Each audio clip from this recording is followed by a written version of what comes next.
მოდით გულახდილად თქვათ, როცა საქმე 2-29 წლის მებრძოლს ეხება, რომელთაც ძარღვებში ცხელი სისხლი უჩქებთ, ნებისმიერი სიტყვა ორლესული ხანჯალი ვითახა. არმან ცარუკიანმა ცოტა ხნის წინ ისეთი რამ თქვა, რამაც ბევრი დააფიქრა. წარმოიდგინეთ, კითხეს ილია თოფურიაზე, ჩვენს ჩემპიონზე, კაცზე, რომელმაც ესპანეთი და საქართველო ფეხზე დააღენა. არმანმა კი ნაცვლად სტანდარტული ტრეშტოკისა თქვა, მე და ილია შეიძლება კარგი მეგობრები გავხდეთო. მაგრამ აი აქ არის ძაღლის თავი დამარხული. ქართველ კაცს ხომ იცით, სტუმარ მასპინძლობა და მეგობრობა სისხლში გვაქვს, მაგრამ ოქტაგონზე სხვა კანონებია. ცარუკიანმა ერთი მკაცრი პირობა დადო. მეგობრობა მხოლოდ მას შემდეგ, რაც ერთმანეთს სახეს დაუნაყავენ. ეს მხოლოდ ჩვენი ბრძოლის შემდეგ მოხდებაო, აცხადებს არმანი. აბა დაფიქრდით, რა ლოგიკაა? ჯერ 80-90 კილოგრამიანი დარტყმები უნდა გაცვალონ, სისხლით გაისვარონ და მერე რესტორანში ხინკალზე დასხდნენ. რიტორიკული კითხვაა. შესაძლებელია საერთოდ ასეთი რამ, თუ ეს უბლავოდ ფსიქოლოგიური თამაშია. ცარუკიანი დღეს UFC-ს მსუბუქ წონაში მეორე ნომერია. მას 23 გამარჯვება აქვს და აქედან 15 ვადაზე ადრე. ანუ კაცი რინგზე საქმის გასარჩევად კი არ გადის, არამედ დასასრულებლად. მისი გზა 2015 წლიდან იწყება და დღეს ის სპორტის ოსტატია თავისუფალ ჭიდაობაში. ილია კი, ილია სხვა დონეა. მისი დარტყმა 9 დალიან მიწის ძრას გავს. აქ ჩნდება საინტერესო მომენტი. არმანი თითქოს კარს ღიას ტოვებს, მაგრამ ამავე დროს ამბობს, რომ ჯერ ომია საჭირო. განა ეს არ არის კავკასიური ხასიათი?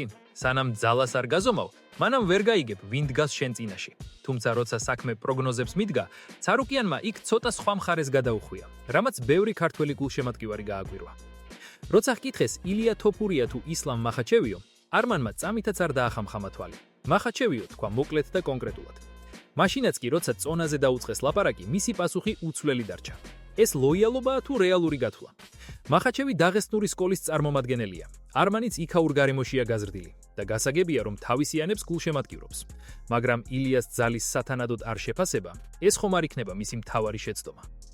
ბრძოლა, რომელსაც მთელი მსოფლიო ელოდება, მხოლოდ სპორტი აღარ არის. ეს არის ორი სტილის, ორი ხასიათის და ორი განსხვავებული ენერგიის შეჯახება.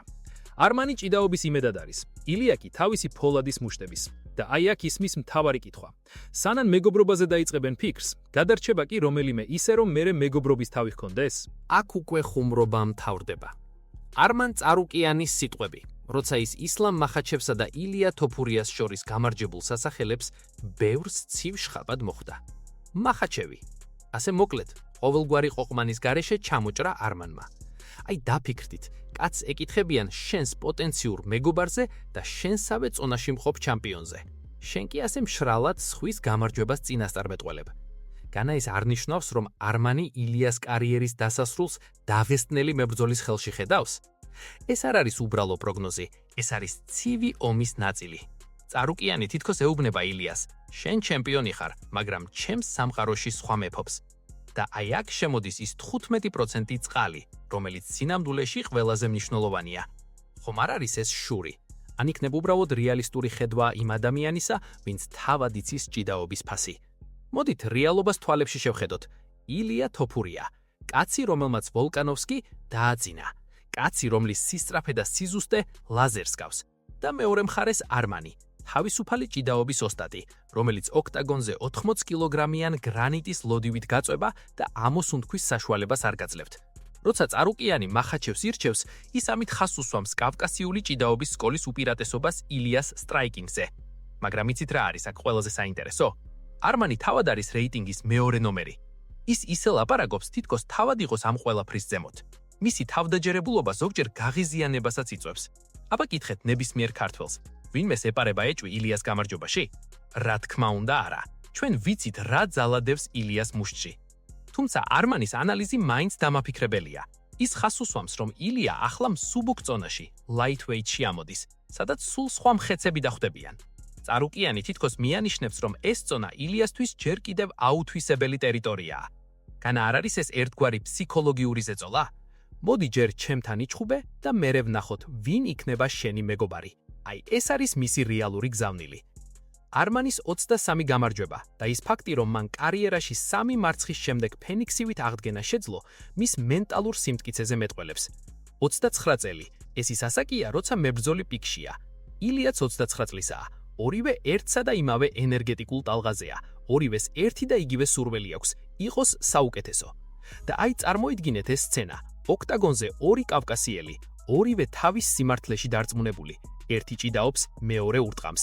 არმანი ამბობს, რომ მეგობრობა ბრძოლის მერე იქნებაო, მაგრამ მე გეკითხებით, როცა ადამიანი შენი ოცნებების დანგრევას ცდილობს, როცა ის გპირდება, რომ ოქტაგონზე გაგანადგურებთ, რამდენად რეალურია მერე მასთან ერთად სუფრაზე ჯდომა. ეს მეგობრობის პირობა უფრო ხელს პატივის გმოხატვას გავს, ვიდრე რეალურ გეგმას. წარუკიანმა იცის, რომ ილიასთან ბრძოლა იქნება ომი, სადაც ტყვეებს არ აიყვანენ. ეს იქნება ფიზიკური წამება, სადაც ყოველი მეტრი და ყოველი გრადუსი ცელსიუსით ტემპერატურის მომატება ოქტაგონზე გადამწყვეტი იქნება. წინ მესამე და ყველაზე საზარი ნაწილი გველოდის. რატომ თვლიან ექსპერტები, რომ ეს დაპირისპირება შეიძლება ტრაგედიით დასრულდეს? და რა არის ის ხუთი მიზეზი, რის გამოც არმანის მეგობრობა სინამდვილეში შენიღბილი საფრთხეა? ბოლო ნაწილში ყველაფერს ფარდას ავხავთ. არ გადართოთ, რომ ასეთ სიმართლეს სხვაგან ვერსად მოისმენთ. პირველი, რაც სუნთქვას გვიკრავს, თავად არმანის პირობაა. მეგობრობა მხოლოდ ბრძოლის შემდეგ. ეს ხომ ლამაზი სიტყვები არ არის. ეს იმას ნიშნავს, რომ მანამ სანამ ერთმანეთს ოქტაგონზე ბოლო წვეთამდე არ დაცლიან, მანამ სანამ ერთმანეთის ძვლებს არ გამოცდიან, მანძილი მათ შორის დაუძლებელია.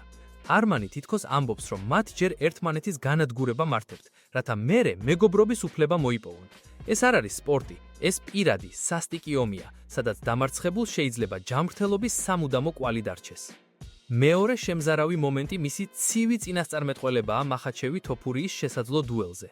ცარუკიანმა უყოყმანოდ დაასახელა ისლამი. რატომ? ნუ თუ ის უკვე ხედავს ილიას კარიერის დანგრევას დაღესტნური მანქანის ქვეშ. ის ჩვენს ჩემპიონს აყენებს აუთსაიდერის როლში, რომელიც თითქოს უძლურია კავკასიური ჭიდაობის დომინაციის წინაშე. ეს არ არის მხოლოდ აზრი, ეს არის ილიას ამბიციების პირდაპირი გამოწვევა. მესამე საფრთხე თავად ბრძოლის სისასტიკეშია.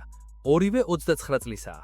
ეს არის ასაკი, როცა ადამიანს ტკივილის შეგრძნება დაქვეითებული აქვს და გამარჯვების წყურვილი კი პიკზეა.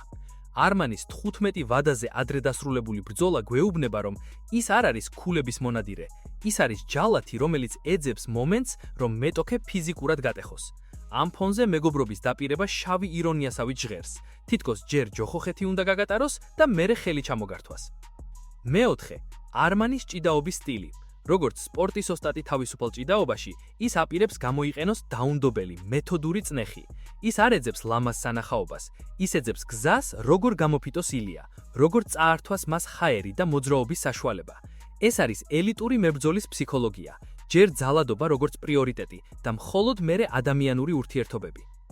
და ბოლოს, მეხუთე და ყველაზე ფეთქებადი ნიუანსი, ეთნიკური და პოლიტიკური ქვეტექსტები.